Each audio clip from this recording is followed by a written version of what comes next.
पिछले वीडियो में हमने समझा था कि सूरज से निकलने वाली ऊर्जा विद्युत चुंबकीय तरंगों के रूप में धरती तक पहुंचती है। सूरज से निकलने वाली इस ऊर्जा में गामा किरणें होती है, एक्स किरणें होती है, यूवी पराबैंगनी किरणें होती है। 7 अलग अलग रंगों की विद्युत चुंबकीय तरंगें होती है।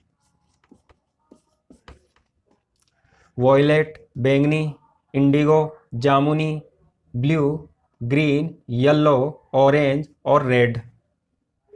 सूर्य से निकलने वाली ऊर्जा का यह भाग दृश्य भाग कहलाता है, दिखाई देने वाला भाग कहलाता है। बाकी किरणें अदृश्य होती है। इसके अलावा इंफ्रारेड अवरक्त तरंगे या किरणें इस ऊर्जा में होती है। सूक्ष्म तरंगे जिनको अंग्रेजी में माइक्रोवेव कहा जाता है, रेडियो तरंगे, ये सभी विद्युत चुंबकीय तरंगे होती है। और सूरज से निकलने वाली ऊर्जा में ये सभी विद्युत चुंबकीय तरंगे उपस्थित होती है। इन 7 रंगों का मिश्रण सफेद होता है। इसी कारण सूर्य का प्रकाश सफेद होता है, क्योंकि सूर्य के प्रकाश में ये 7 तरंगे मिक्स होती है और इसी सफेद प्रकाश के द्वारा हमें यह संसार नजर आता है, दिखाई देता है। विद्युत चुंबकीय स्पेक्ट्रम को समझने से पहले आपको प्रकाश का अपवर्तन समझना होगा। जब प्रकाश को एक माध्यम से दूसरे माध्यम में गुजारा जाता है, मान लेते हैं यहाँ पर यह माध्यम वायु है और यह माध्यम कांच है। यहाँ पर कांच सघन माध्यम होता है और वायु विरल माध्यम होता है। जब प्रकाश की किरण विरल से सघन माध्यम में प्रवेश करती तो सघन माध्यम में इस प्रकाश की किरण को इस दिशा में जाना चाहिए। यह प्रकाश की मूल दिशा है। इस बिंदु पर हम 90 डिग्री का कोण बनाते हुए एक रेखा खींचते हैं। यह रेखा अभिलंब कहलाती। निर्वात या वायु में प्रकाश का सर्वाधिक वेग 3 × 10⁸ मीटर प्रति सेकंड होता है। परंतु जब प्रकाश सघन माध्यम में प्रवेश करता है तो सघन माध्यम में प्रकाश का वेग कम हो जाता है। प्रकाश का वेग कम होने से क्या होगा? मान लेते हैं यह कांच की एक स्लीट है, कांच की एक पट्टी है और यहाँ से प्रकाश बाहर निकलता है। सघन माध्यम में प्रकाश के वेग में कमी के कारण प्रकाश मुड़ जाता है, या तो अभिलंब से दूर चला जाता है या अभिलंब की ओर मुड़ जाता है। परंतु प्रकाश अपनी मूल दिशा में नहीं जाता है, अपनी मूल दिशा से मुड़ जाता है, या तो अभिलंब से दूर हट जाता है या अभिलंब की ओर मुड़ जाता है। जब माध्यम सघन होता है तो सघन माध्यम में प्रकाश के वेग में कमी हो जाती है। यहाँ पर 2 रास्ते हैं, पहला रास्ता, दूसरा रास्ता। चूंकि प्रकाश के वेग में कमी हो जाती है तो प्रकाश उस रास्ते का चुनाव करता है जो छोटा होता है। यह रास्ता लंबा है और यह रास्ता छोटा है, तो प्रकाश इस रास्ते से होकर आगे बढ़ता है। तो सघन माध्यम में प्रकाश अभिलंब की ओर मुड़ जाता है। दोस्तों, प्रकाश के मुड़ने की इसी घटना को प्रकाश का अपवर्तन कहा जाता है। चलो, अपवर्तन को तो हमने समझ लिया। अब हमें समझना है कि वर्ण विक्षेपण क्या होता है। वर्ण का मतलब रंग होता है। सूर्य के प्रकाश में 7 रंगों की तरंगें होती है और विक्षेपण का मतलब अलग अलग होना। सूर्य के प्रकाश में 7 रंगों की तरंगें मिक्स होती है, तो सूर्य का प्रकाश श्वेत प्रकाश होता है। और जब श्वेत प्रकाश की किरण को हम किसी प्रिज्म से गुजारते हैं। प्रिज्म विशेष प्रकार के कांच का एक टुकड़ा होता है और इस प्रिज्म से श्वेत प्रकाश के किरण को गुजारते हैं। यहाँ पर वायु और यहाँ पर कांच होता है, तो प्रकाश विरल से सघन माध्यम में प्रवेश करता है। इस बिंदु पर एक 90 डिग्री का कोण बनाते हुए अभिलंब को खींचते हैं, प्रकाश की मूल दिशा को बनाते हैं, परंतु प्रकाश अपनी मूल दिशा में नहीं जाता है। चूंकि यह कांच सघन माध्यम है, तो सघन माध्यम में प्रकाश अभिलंब की ओर मुड़ जाता है। सूर्य के प्रकाश में 7 रंगों की तरंगें होती है और सातों रंगों की तरंगें मिक्स होती है। सघन माध्यम में प्रकाश के वेग में कमी होती है, परंतु लाल रंग के प्रकाश का वेग अधिक होता है और बैंगनी रंग के प्रकाश का वेग कम होता है। चूंकि लाल रंग की तरंगों का वेग अधिक होता है, तो लाल रंग की तरंगें बहुत कम अभिलंब की ओर मुड़ती है और सीधी निकल जाती है, जबकि बैंगनी रंग की तरंगों का वेग इस सघन माध्यम में बहुत कम हो जाता है, तो बैंगनी रंग की तरंगें इस अभिलंब की ओर अधिक मुड़ती है। निर्वात या वायु में प्रकाश का सर्वाधिक वेग 3 × 10⁸ मीटर प्रति सेकंड होता है, परंतु जब प्रकाश किसी सघन माध्यम में प्रवेश करता है तो सघन माध्यम में प्रकाश का वेग कम हो जाता है। कम तो हो जाता है, परंतु लाल रंग की तरंगों का वेग बैंगनी रंग की तरंगों की तुलना में अधिक होता है, और जिन तरंगों का वेग अधिक होता है वे अभिलंब की ओर बहुत कम मुड़ती है और सीधी निकल जाती है, जबकि बैंगनी रंग की तरंगों का वेग सघन माध्यम में बहुत कम हो जाता है, तो बैंगनी रंग की तरंगें सघन माध्यम में बहुत अधिक अभिलंब की ओर मुड़ती है।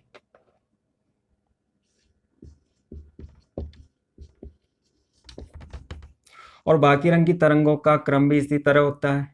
बैंगनी से ऊपर जामुनी, जामुनी से ऊपर नीला, हरा, पीला, नारंगी और लाल होता है। अपवर्तन से प्रकाश का मुड़ना विचलन भी कहलाता है। तो बैंगनी रंग का विचलन अधिक होता है क्योंकि इसका वेग सघन माध्यम में कम होता है, और लाल रंग का विचलन बहुत कम होता है क्योंकि सघन माध्यम में इसका वेग अधिक होता है। तो इस तरह से जब सफ़ेद प्रकाश को प्रिज्म से गुजारते हैं तो इस प्रकाश में उपस्थित 7 रंगों की तरंगें एक दूसरे से अलग हो जाती है, और इन तरंगों के सामने हम एक सफ़ेद पर्दा रखते हैं, तो उस पर्दे पर 7 रंगों की पट्टिका दिखाई देती है। इस 7 रंगों की पट्टिका में नीचे बैंगनी रंग होता है और ऊपर लाल रंग होता है। तो यहाँ पर रंगों का क्रम इस तरह से होता है जिसे हम विबग्योर बोलते हैं। Violet, indigo, blue, green, yellow, orange, red. Hindi में आप इसे ऐसे लिख सकते हो: बेजानी, बेजानी, पीनाला, बैंगनी, जामुनी, नीला, हरा, पीला, नारंगी, लाल। Violet, indigo, blue, green, yellow, orange, red. 7 रंगों की इस पट्टिका को स्पेक्ट्रम कहा जाता है। यहाँ पर स्पेक्ट्रम में केवल 7 रंगों की विद्युत चुंबकीय तरंगें पट्टिका के रूप में दिखाई देती है, परंतु सूर्य से निकलने वाली ऊर्जा में अन्य तरंगें भी होती है। दोस्तों, तरंग को हम इस तरह से प्रदर्शित करते हैं।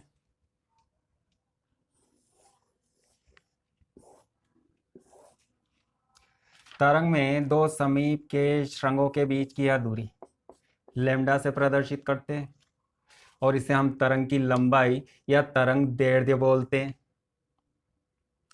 यहाँ पर तरंग लंबाई अधिक है, और जब हम इस तरंग की बात करते हैं तो इसमें 2 समीप के शृंगों के बीच की दूरी कम होती है। तो इस तरंग की तरंग लंबाई कम है और इस तरंग की तरंग लंबाई अधिक है। E = h/ν। इस सूत्र से हम तरंगों की ऊर्जा ज्ञात कर सकते हैं। यहाँ पर न्यू तरंग की आवृत्ति होती है, जिसके स्थान पर हम लिख सकते हैं c/λ। तरंग की ऊर्जा और तरंग की लंबाई, इन दोनों के बीच उल्टा संबंध होता है, मतलब दोनों के बीच व्युत्क्रमानुपाती संबंध होता है। चूंकि इस तरंग के लेमडा का मान अधिक होता है, इसकी तरंग लंबाई अधिक होती है, तो इस तरंग की ऊर्जा कम होती है। और यहाँ पर इस तरंग की तरंग लंबाई कम होती है, तो इस तरंग की ऊर्जा अधिक होती है।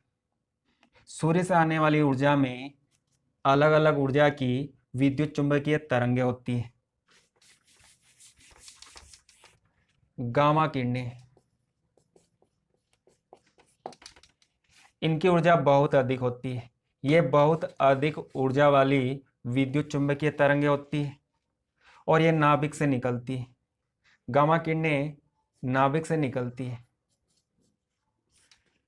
रेडियो एक्टिव समस्थानिक के नाभिक से गामा किरणें निकलती है, जैसे कोबाल्ट 60।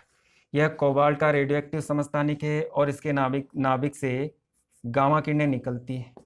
इन गामा किरणों को कैंसर की कोशिकाओं पर डाला जाता है। तो बहुत अधिक ऊर्जा की गामा किरणें जब कैंसर कोशिकाओं से टकराती है तो कैंसर कोशिकाओं को नष्ट कर देती है। तो कैंसर के उपचार में गामा किरणों का उपयोग होता है। गामा किरणों से कम ऊर्जा एक्स किरणों की होती है। एक्स किरणों को भारी धातु से प्राप्त किया जाता है, जैसे टंगस्टन धातु। इसका प्रतीक W होता है। जब टंगस्टन धातु पर इलेक्ट्रॉन की बौछार की जाती तो इस धातु से एक्स किरणें निकलती है। एक्स किरणों का उपयोग शरीर के अंगों की जांच में किया जाता है।